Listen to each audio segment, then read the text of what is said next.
Good evening, I'm Leah Lando. We are talking about a topic tonight we can all relate to. We all have stressful lives, especially parents with children heading back to school.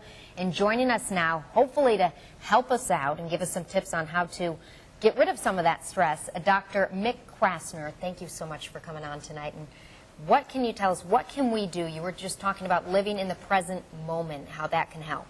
Yes, well, Leah, you mentioned getting rid of stress, and that's a tall order, and it's probably impossible. In fact, our lives have become more and more stressful. I think what we can do, perhaps, is learn to live with the stress a little better. And in order to do that, what I teach is focusing on how to be in the present moment, what's actually happening here and now, and how the thinking mind that moves into the future and regrets the past events can take us out of that present moment. And we have a lot of capacity and resources to deal with the stressful events of this moment if we are able to just be in this moment. Yeah, I'm trying to be in the moment, but you know, even right now I'm thinking about what's coming up next, what I have to do to prepare for the next thing, and everyone's always thinking about the future in the past. How do you just live in the present? Yeah, well, that's very natural, and it's actually quite appropriate to, when you have a task such as an interview like this, to be future-oriented what I am going to ask next. But if we can just be for a moment right here, even with that being part of your present moment experience, we can just look at each other, we can feel the tension of what's here, we can say, look, right now, in this moment, can I handle this? Can I manage this moment, even though there's this anticipatory anxiety? The answer most often is yes, but what if, you know, the next thing comes up, I can't handle it? Well, then you're back in the future, or you're moving forward to the future, to the what-ifs. Let's see if we can just spend our energies with the only time that we have to really live our lives, which is right now. So some tips for folks at home who are watching, and myself, of course. I've heard, you know, count to 10 or sit and relax for a minute to try to not lose control. Do you have any advice like that that could help us?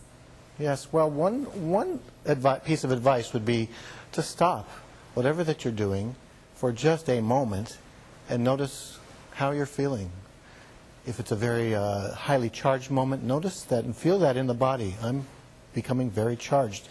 Just that momentary stoppage and checking in with what the sensations are, what the thoughts are, and what the feelings are can be enough to help avert sort of the next moment which you may be doing something or reacting or behaving in a way that you really may regret later.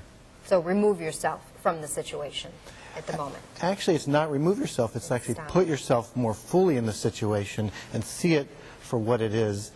Step a little bit out of the need to react and just be fully in your experience right as it is right now. And advice for kids, I mean, kids are stressed out right now too, kids and young and old who are going back to school. It's almost like starting a new job every year that they return to school. They have a new boss, they have new peers. What advice can you give to what can we give to our kids? It is very stressful. I think one piece of advice to give to the children that we raise would be have them talk with us about what their feelings actually are. The ability to open up to their own anxiety. Sometimes there's shame around feeling fearful about something that maybe they don't see anyone else feeling fearful. Quite often those feelings are shared by many, many people. So sometimes as a parent, naming them for the children, or naming them, you might be feeling this way. Is that something that's going on for you? Just stop for a minute. How are you feeling about school right now? How are you feeling about tomorrow's first day of school on the bus with children, with friends you don't know, or people that aren't your friends yet? What is that like? Just thinking about that, and just begin a dialogue. To talk to them and to listen, of course that's important. Now, you do have a class that you teach that could help a lot of people. Can you tell us about that class? Well, I've been teaching a program called Mindfulness-Based Stress Reduction for about a dozen years, and now this program is offered by the University of Rochester Healthy Living Center, which is located on Prince Street. And we offer about 3 or 4 courses throughout the year that's open to the public, and the information, I'm sure, will be passed along. We have it right there on your screen. Thank you so much, Dr. Mick Krasner. I'm sure that you helped a lot of people today, and all of that information, as he said, is on our website, WHEC.com.